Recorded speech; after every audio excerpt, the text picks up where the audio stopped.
Thank you to the sponsors and facilitators, Lisa, Joni, Film and Media, the Center for Philosophical Technologies, the festival, and of course the Human Sciences focal area, which we'll be dealing with tomorrow.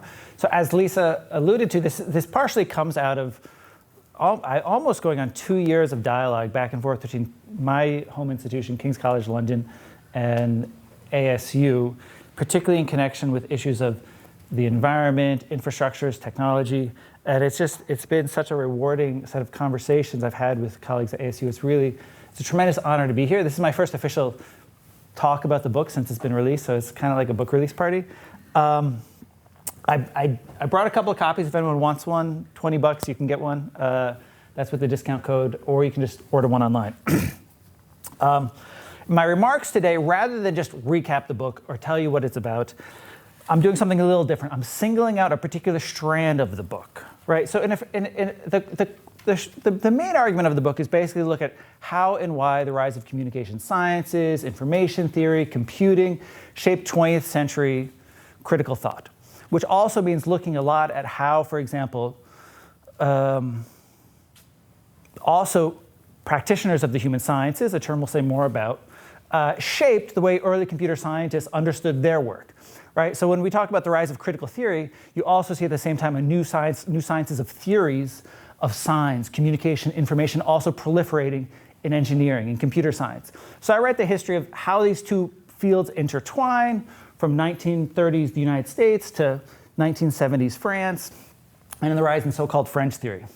There's another argument, though, at the center of that book, which is basically about the history of something like colonialism, and particularly decolonization in the period of the 40s, 50s, and 60s, as a kind of backdrop for the excitement and attachment and interest people had both in computing and had in new fields like the human sciences and semiotics as a way of responding to or meeting the challenges of indigenous culture in an era when you have a new kind of globalization taking place after World War II, the rise of the United Nations.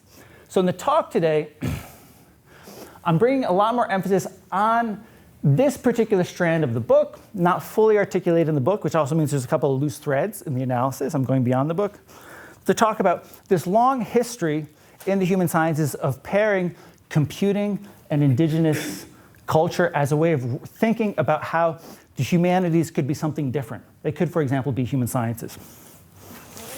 So, test the clicker. There we go. So in the last decade or so, the human at the center of the humanities has continued to seem uncertain. It's become perhaps ever more uncertain. There's a broad-scale defunding of the humanities, which we never cease to discuss, growing prestige of STEM and engineering, and these fields seem to announce possibly the end of a certain kind of humanities practice that's entirely focused on libraries, right? I'm sure I'm not the only one who's involved in projects, for example, in connection with laboratories. And fields like hermeneutics, close reading, a very specific kind of humanistic practice of interpretation seems increasingly suspect. Advances meanwhile in fields like big data and cultural analytics, coming out of fields like digital humanities, seem to chip away at the way the humanities understand what it means to make sense of culture.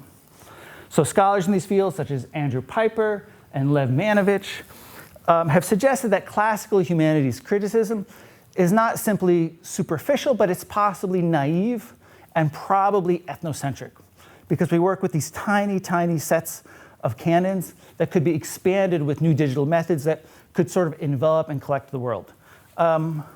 I'll just make a note in passing. Throughout this talk, when it does seem like perhaps I'm critically interrogating, for example, Manovich or Piper or some of the anthropology I discussed, the critique is because I admire these people's work so much, and I'm so attached to it. I kind of want to understand, I get a larger perspective of how it works. This is not the same as a dismissal. Meanwhile, decolonial projects, indigenous studies, further underscore how exclusionary the humanism traditionally orienting the humanities has often been. it seems increasingly that the kind of subject who could undertake classical humanities readings is naive, suspect, and that's sort of met by a rise in thinkers, particularly since the 90s, of thinkers who might be identified with post-humanism, anti-humanism. Donna Haraway, Kate Hales, Rosie Bardati, Friedrich Kittler, who suggest in light of new technologies, we need to rethink not just the humanities, but the human itself, right? So you have this whole area of technological developments, political developments,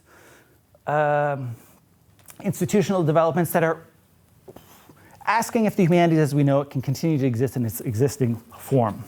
So hence the title of my talk, Whither, the Human, that has, at least since the 19th century, oriented the humanities in the English-speaking world.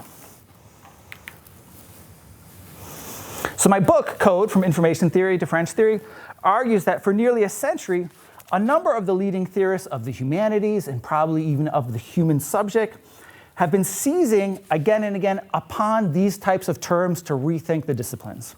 They've been seizing upon computing and indigenous culture as instruments for reforming what they consider are the most exclusionary and vicious aspects of the humanities. So I have in mind a number of thinkers, including Margaret Mead and Gregory Bateson, Claude Lévi-Strauss. This is a picture of when he was a refugee scholar in New York in the 40s. This is from Roman Jakobson's FBI files. I like to use those images. These were not thinkers that were just floating around in offices. Like, these were thinkers who traveled through tremendous regimes of political and bureaucratic violence. And it shaped every aspect of their work. Right? So hence the refugee photo. We also have thinkers like Lacan, Roland Barthes, Luce Irigaray. At decisive moments in their career, each of these theorists turned, at the same moment, to new theories of technical media, particularly computing, and anthropological accounts of indigenous culture to radically challenge familiar accounts of the humanities and the human that supposedly stood at its center. Right? In France, you could also say sometimes it's not the humanities, maybe arts and letters. We'll put that to the side. There's a lot of linguistic wrinkles. So in the case of Mead, Bateson, someone like Roman Jakobson and Lévi-Strauss, these theorists also played a fairly significant role in shaping the reception of new theories of computing, not only among engineers, but also among mathematicians, engineers, computer scientists, with whom they were in dialogue with, right? Norbert Wiener, Claude Shannon in the US. Lévi-Strauss was something of an arbiter, dealing frequently with mathematicians and engineers in 50s, 60s France, where he tended to have more advanced knowledge of fields like cybernetics and information theory than some of his peers in the natural sciences. So as I said, there is this larger history in the book of communication theory traveling through the human sciences and the human sciences traveling through computing. But instead, today I'm focusing on a more narrow strand that was really driving a lot of that book. The question is, how is it that Mead and Bateson, oops, hold on. Here we see them in Bali. So how it is that Mead and Bateson, two celebrated ethnographers, anthropologists, colonial anthropologists, who spent much of the 1930s and 1940s, I'll mention briefly, there's a couple of unpleasant images coming up from death camps and asylums. Nothing too gruesome, but just so you know what we're dealing with.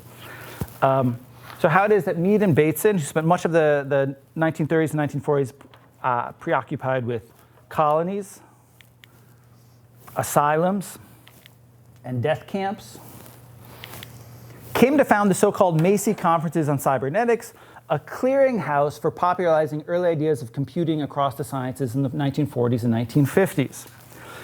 So most accounts of the cybernetics group have overlooked the fact that it was filled with, for example, psychologists, anthropologists, even literary critics, linguists. Cybernetics, we've been told, came from hardcore engineering problems of the 1940s, like shooting down airplanes or transmitting error-free data, cryptographic exercises. And we've often been told its inspiration came from mathematicians, people like Norbert Wiener, John von Neumann, Claude Shannon, whose research on computing, information theory, and game theory laid foundations for the boom in digital media of the 50s and 60s and what came after. So this history is not incorrect. It is, however, deeply tendentious. This notion that all these computing innovations came out of a technological vacuum. I would argue it's a product of a particular mid-century ideology of engineering, mathematics, and war as the sort of begetter of technological invention and innovation. And in a sense, I also think that notion that there's this kind of truth coming out of computing and technology was in fact a veil used by people like Mead and Bateson, in many respects radical social scientists with deep, far-reaching critiques of Western society, Western family, Western asylums, Western prisons, particularly US American institutions. So they could take their far-reaching critiques and sort of couch them in the language of information theory and cybernetics and things like that by working through a group like this. Nonetheless, for all of that, the sponsoring organization of these conferences, the Macy Foundation, was not a patron of science and engineering per se. It was a proponent of medical research as an instrument of social reform. In this sense, it was a very classic robber baron scientific philanthropy, along with Rockefeller Foundation, Ford Foundation, which embraced science and technology as a way of furthering political goals, albeit in an apolitical language of technology and expertise. Right? So part of the goal of scientific philanthropies was to provide an alternative to communism and anarchism for social reform. You bring in scientific experts like these to think about society. So these organizations did not envision their work as a foundation for better machines or new technology. They saw it as a tactic for reforming society through scientific inquiry that allied natural and human scientists together. And indeed, they viewed this, that the sponsors of this work saw it as an end run. This is very explicit in their internal documents. It was an end run around traditional disciplines. It was an end run around metaphysics. It was an end run around speculative thought, where instead of letting the universities follow their long traditions, they would have, for example, conferences, research centers, where you could develop new kind of technically oriented thinking about society. They were particularly interested in breaking with Europe. Well, that's another issue.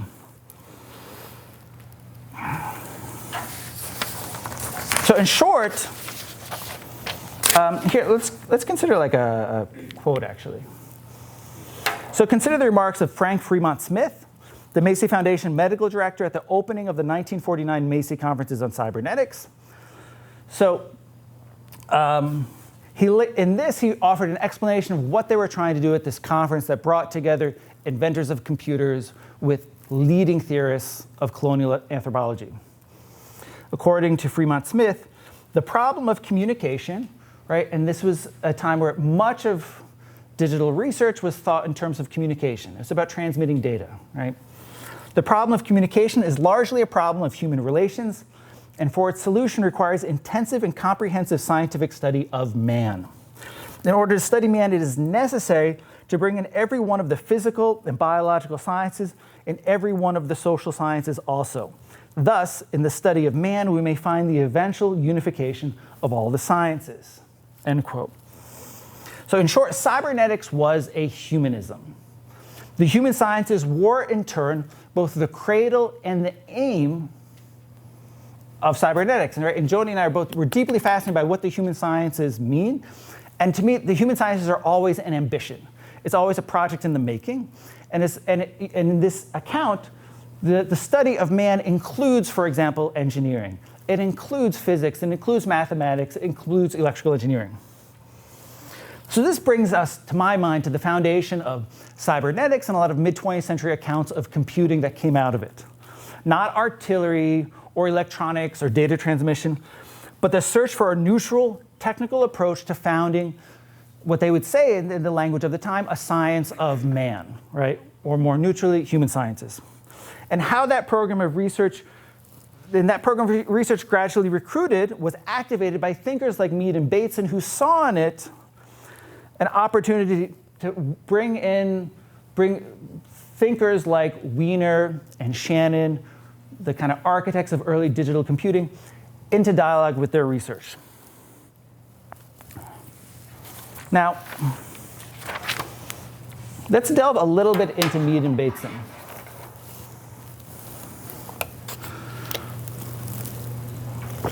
It's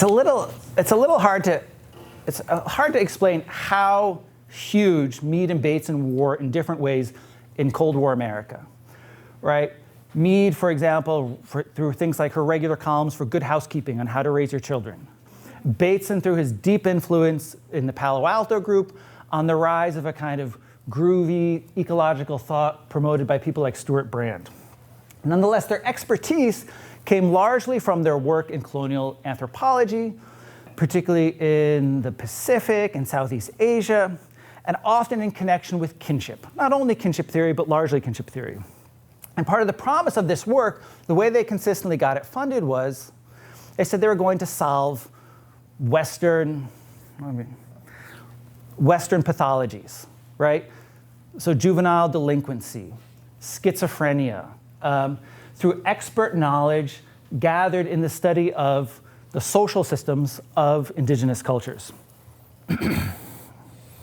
Now, a hallmark of this work, which is kind of relevant here, was they had a principled stance against evolutionary and eugenic theories of culture, right? Rather than treating indigenous cultures as primitive, located in a hierarchy of human development, they argued for the analysis of indigenous cultures as systems, as cultural systems, right? And we have in here a kind of proto-cybernetic turn, right?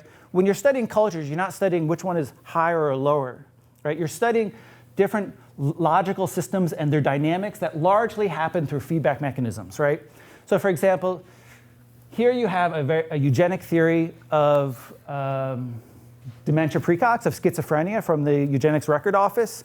This is a biological account, right? Here you have something more coming out of Bateson. It looks very similar, but the emphasis on Bateson's account and Mead's account is on system dynamics, and how systems dynamics, which spread into things like dance, right? And in their account. I'm not saying, there's lots of things that are problematic in their account. I'm just not delving into that today, right? But every aspect of culture, from kinship to the arts to economics, are all part of a, if we were to speak in Marcel Mauss's terms, almost like a total social fact, some type of comprehensive system that is producing its members and producing their well-being or their pathology. Now, to make this account of something like cultural systems hold together, they embraced what at the time was incredibly sophisticated media technical research, right? Which their claim was, okay, traditional anthropology has been shrouded in all of this kind of nostalgic, sentimental humanism. It's like travel accounts, you know what I mean? It's almost like a Kerouac's On the Road, only set in faraway countries. So that's not nonsense, right? What we're going to do is we're going to have rigorous media technical documentation through tens of thousands of feet of film, moving picture, tens and thousands of photographs, many magnetic recordings, fairly sophisticated, elaborate methods of transcription, with the notion that instead of the anthropologists coming along and interpreting in a romantic way indigenous cultures, you allow the cultures to account for themselves. This was the theory, not the reality, okay? And through this media technical documentation, these cultural systems would reveal themselves, would present themselves without the mediation of the ethnographer.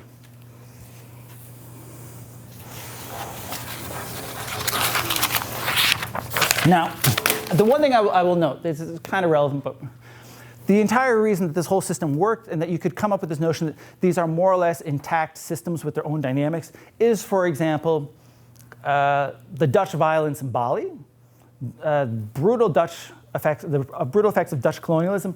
None of that was accounted for in these presentations. They tended to present indigenous cultures as sort of timeless systems with their own properties operating outside of history. Deeply problematic. But we'll put that to the side. So when Mead and Bateson returned to the US, they applied these ideas to working with foundations, and particularly the Macy Foundation, and founding what was initially called the feedback mechanisms and circular causal systems in biology and social sciences conferences. A lot of words, so I'll say that again.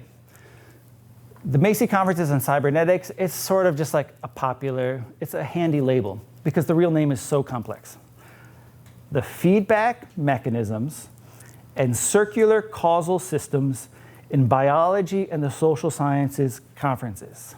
Right, so the study of how communicative systems of feedback organize both culture, organize culture and organize science, and in principle organize machines as well. So and this is really what they really get out of their work with engineers more than anything else is a more technical language for describing this notion that culture is organized into systems. So they could talk not just about systems, not just about practices, they could also start talking about things like code, right? And feedback itself was a highly developed technical concept in 40s and 50s engineering, actually going back to the 20s and 30s even.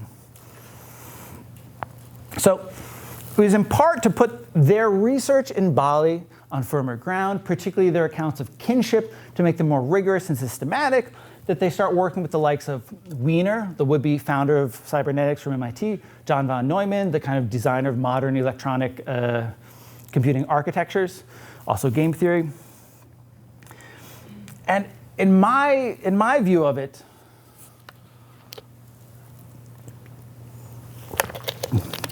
in practice, I think the social scientists gave a lot more to the engineers than vice versa, right? In a sense, to the engineers, to the mathematicians, they started, when you had these kind of new technologies that are totally puzzling, nobody knew what they were for and what they could do, but the engineers found a whole gamut of ways of explaining the significance, the larger philosophical significance of computing through terms borrowed from the anthropologists and the sociologists, through this notion that you could construct analogies between schizophrenia and what happens when a computer gets in a feedback loop, like a problem it can't solve.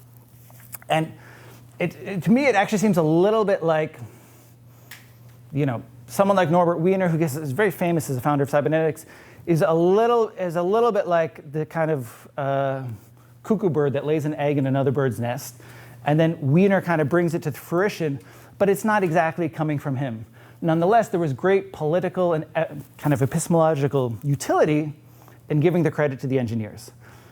A lot of this has to do with the priority to have non-critical, non-communist social commentary in the 40s, 50s, and 60s. You don't want to talk about social redistribution. You don't want to talk about inequality, but you want to talk, political inequality. You want to talk about systems that are out of adjustment, right? That's the way you talk about race relations in 1950s social science.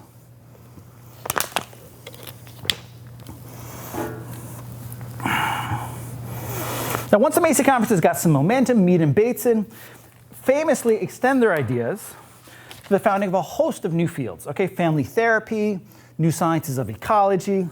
They're very active in public policy. They're consulting on Cold War military policy.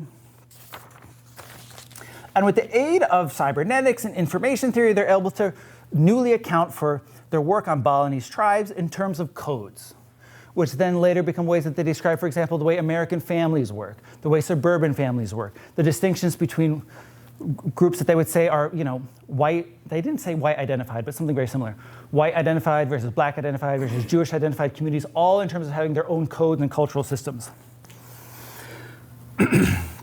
Now, once this homology is in place, right, between digital sciences and indigenous culture, that's the core of Mead and Bateson's claims, and it's their claim to legitimacy. Right? We have this incredible work from these societies outside of time and place. They're operating cultural systems, and we have this new science coming out of computing.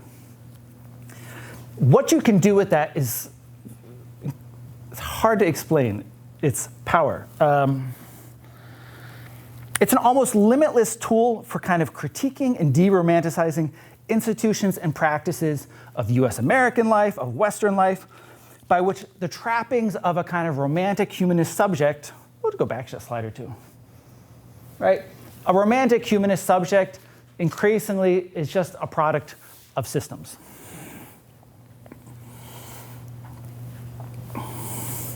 So bit by bit, you have this yoking together of technical media and appeals to indigenous culture, a claim that computing and indigenous culture have a homology, on the basis of which then you can have a fairly far-reaching radical critique of what literature is, of what the family is, of what psychology is, of what mental illness is.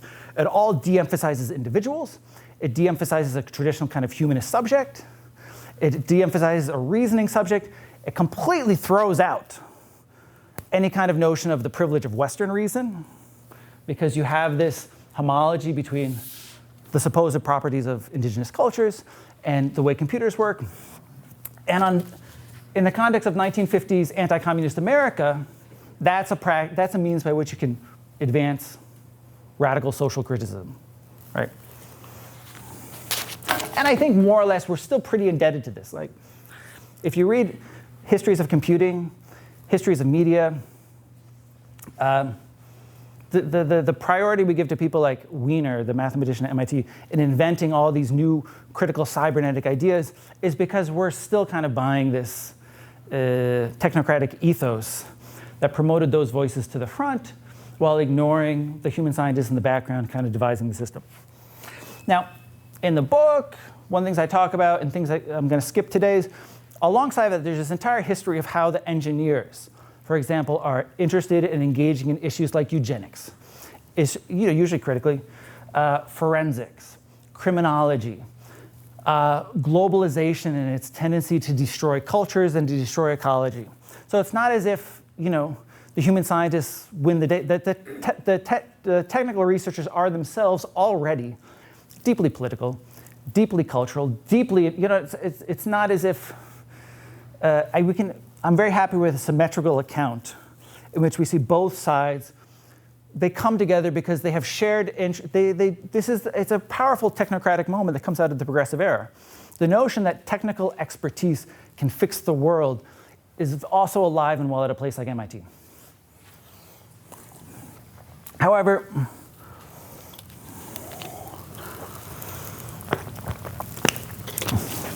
instead of talking about the engineers, I'm going to just briefly trace out the way that something like this shoots across through fields like French structuralism, French post-structuralism, and what we tend to know as French theory, with an attempt to kind of, a premise of I don't say this in the book, but this is the premise, right? Okay, so I'm 43, so I went to college in the 90s. I went to a liberal arts college in the 90s. Like, I read my Roland Barthes and all that stuff, right? And I would say that the reception in the US of French theory was subject to something like you'd call, in my mind, theory washing, right? All of so-called French theory was deeply, at every single step, grappling two problems: the massive, rapid modernization of post-war France, a highly technological project, which also meant the founding in lots of new universities, and like all these people like Lévi-Strauss, Lacan, Foucault, Roland Barthes, they all worked in either laboratories or asylums or both. That was the future of the humanities becoming the human sciences, lab-based research. And as they're in the throes of modernization and trying to rethink what literature is, for example, everyone is obsessed with the collapse of French Empire, decolonization. And what does it mean? For France, a great home of kind of humanist thought, what does it mean to confront the meaning of French identity or European identity in an age of decolonization? And here is where, in all these theorists like Roland Barthes and their contemporaries, this pairing of computing indigenous culture comes to the fore. And when I talk about this, it's a tactic of knowledge. There's many things I can say about this. I don't think it's a particularly affirmative story of people taking into consideration indigenous culture. It's like, that's not what's happening.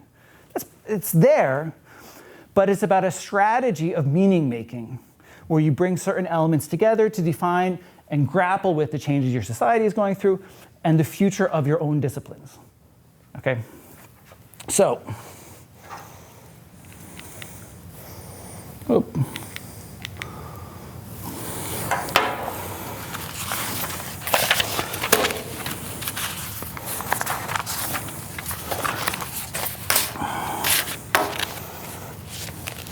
So one of the great figures in this entire story is the French anthropologist Claude Lévi-Strauss. He spent much of World War II in exile. He befriended during that time people like Mead and Bateson, famously the structural linguist Roman Jakobson. he lived next door to Claude Shannon, but it doesn't appear, all he knew was that Claude Shannon was building a giant brain. That's what Shannon told him, right? But he goes back, he purposely goes back to France with a nationalist project to rebuild the country, right? And when he goes back to France, he's built this extraordinary network of colleagues at US foundations. With them, for example, he builds a new University of Social Sciences, highly technical social sciences in Paris. And he's one of the, and possibly the first, let's say one of the first French scientists, for example, to get copies of Cybernetics, to get copies of Claude Shannon's mathematical theory of communication, because they're sent to him directly by people like Warren Weaver, a major foundation officer and co-author of Shannon's work on information theory. And this sets Lévi-Strauss on a path through the 50s that more or less wanes in the mid-60s to found structural anthropology, based to a significant extent on analogies between trade, language, and kinship as communication systems, loosely modeled on game theory, computing, information theory, and cybernetics.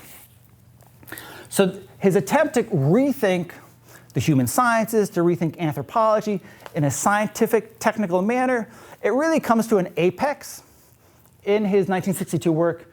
It's translated mostly as The Savage Mind. It's been retranslated as Wild Thought. Thus the name for flower. Which in an almost euphoric conclusion of the book, he celebrates the great genius of indigenous culture, of the savage mind, of savage thought, to organize its entire world into communication systems. And it's this whole notion that, for example, it's very difficult to explain. He basically says there's a practical, concrete, indigenous thought that's constantly organizing the world into practical systems of relays and communication with one another. So it's against that backdrop, he can say, the savage mind had discovered, quote, principles of interpretation whose heuristic value in accordance with reality has been revealed to us Westerners only recently through very recent inventions, telecommunications, computers, and electronic microscopes. And he suggests that here we have the possibility of on a global scale, a reconciliation of a violent modern global North with a violated global South, because they're both practicing sciences of communication that use different terms to deal with the same basic communicative structure of reality. And in the conclusion, he says this is not simply an expansion of the human sciences. This is not a refinement of the human sciences. He says, I believe the ultimate goal of the human sciences is not to constitute, but dissolve man, end quote. So yoked together, cybernetics and indigenous knowledge demanded what he called, quote, the total overcoming of any preconceived idea, end quote, of the human sciences and their object. So we could say a lot more about this, but so the kind of great theorist of post-war France, who launches semiotics, who launches structural analysis, who's importing lots of thoughts from the United States. A lot has been said about his debts to, for example, structural linguistics with roots in Prague and Moscow, right? But the way he makes it current, the way he makes it forward-looking, is by constantly weaving into it these appeals to computing and cybernetics and information theory, which he suggests this juxtaposition of elements, computing and cybernetics, and indigenous culture, frame a new approach to the modern world, which also means an end to the human sciences and certainly the human as we know it. It's not exactly optimistic. It's a highly ambiguous claim.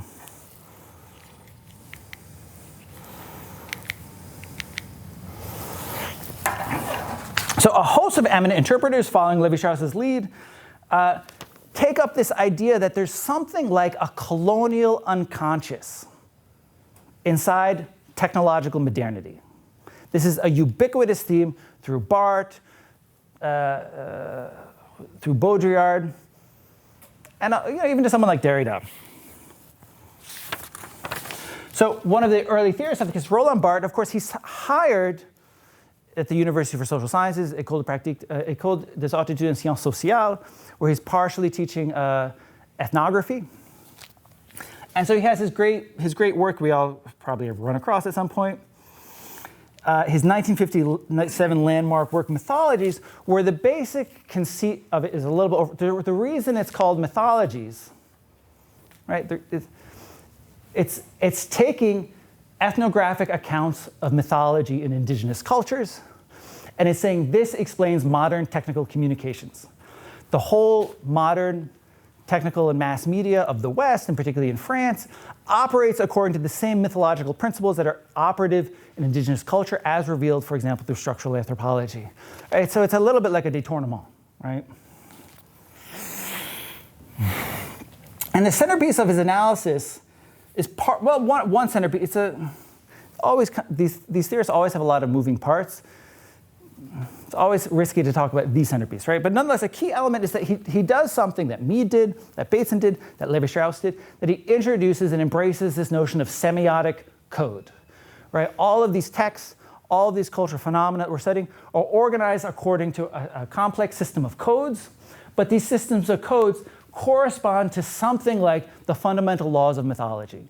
It's extremely Levi-Straussian, but it's pretty closely related to what Mead and Bateson did too. So for example, one of the things he writes is that the French government's, quote, official vocabulary of African affairs has no value as communication, but only as intimidation. In a general language, it is a language which functions essentially as a code. This is a much larger topic. In the first instance, particularly in the 1950s, Levi-Strauss is kind of upbeat about this. In the 60s, in the 60s, everyone starts becoming much more skeptical about it. Code ceases to refer to the obscure but real logic of a culture, and instead starts to become about how culture itself is hiding. It needs to be decrypted. You need to violently wrest the meaning out, and there's something insidious about it, right? And this is the framework within which code takes root in semiotics in post-war France. And I'm not going to go through all of the theorists, but Lacan, Luce Irigaray, Jean Baudrillard, Julia Kristeva, Michel Foucault, all of these theorists kind of dip in and out of structural anthropology and the cybernetic and informatic language of code and communication to re-explain their research objects. So as Foucault explains in what was translated into English as The Order of Things, the fundamental codes of a culture, those governing its language, its schemas of perception, its exchanges, its techniques, its values, the hierarchy of its practices, establish for every man from the very first the empirical orders with which it will be dealing within which he will be at home. Right? And so there's a couple of points here, right? This so-called archaeology of the human sciences, an attempt it's bringing to fruition a project suggested by Mead, Bateson, and Levi-Strauss. Right? It's taking this notion that cultures are organized into codes and systems. It's using the insight derived from this pairing of indigenous culture and computing, and it's applying it towards this ruthless dissolution of the human sciences and this definition of how it is that this figure called man appears within something that's not particularly humanist at all, right? And it's partially hard to explain because we've lost so much sight of what was going on in France in the 50s and 60s. It's, in many ways, it's a kind of vicious, brutal, unsentimental reevaluation of the dignity of man, the dignity of the humanities, the dignity of the human sciences, in which, having looked at indigenous cultures and recognized their authority, you have this attempt to look at, for example, France at a time when it's becoming something like an ethnographic archaeological fact, right? There's at the background of all of these theories is the sense that France as we know it has been extinguished, right? This culture has sort of ceased to exist, and now we can appreciate it the same way we would appreciate objects in an ethnographic museum.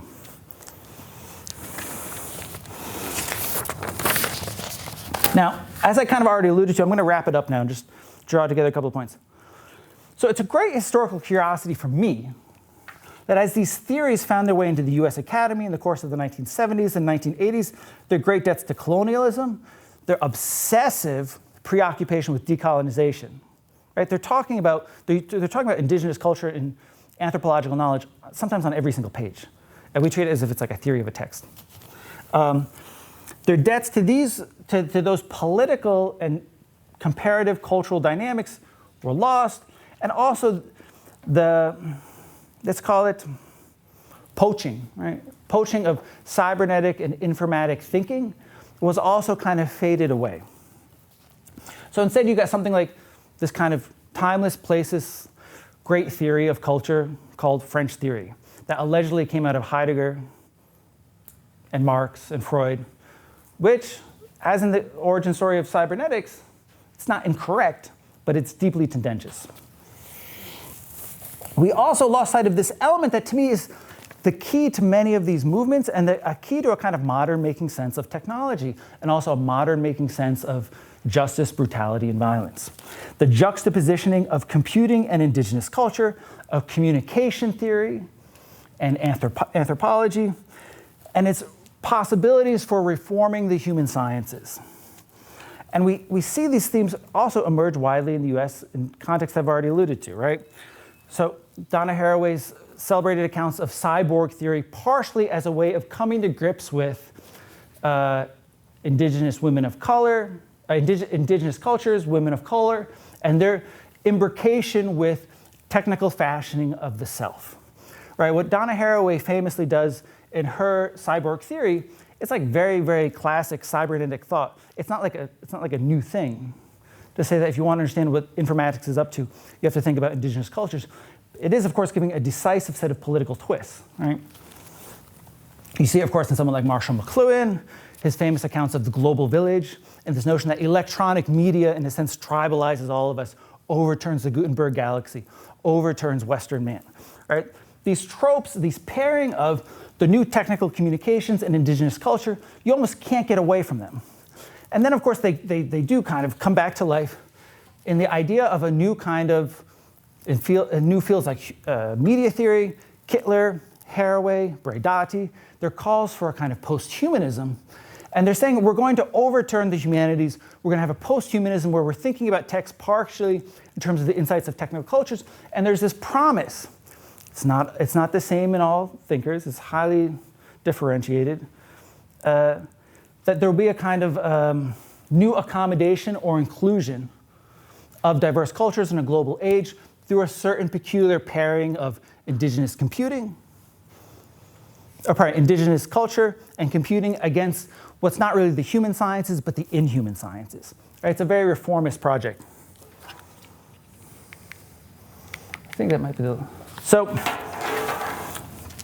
by way of conclusion, let's see if I can find that water.